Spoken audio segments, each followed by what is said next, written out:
Hi guys, about nga pala dun sa bagong bukas naming printing business. Ayan, nagtry po muna kami mag-print ng isang damit. Sinusubukan namin kung paano.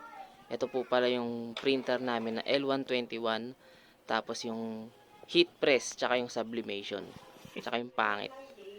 Joke lang. So bago ang lahat, ipapakita ko muna sa inyo ang aming kwarto na ginawa naming workshop. Tapos sinet up ko na po yung heat press namin sa 336 degrees for 30 seconds. At tignan natin ang resulta ng ating t-shirt.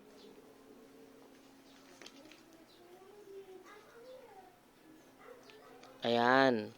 Ito nga pala yung likod ng t-shirt na nilagyan ko ng pangalan sa likod. Okay naman yung kulay. Pero syempre, kailangan pa natin pag-aralan. Ito nga po pala yung harap ng t-shirt natin na print natin. Okay naman siya. So yun guys.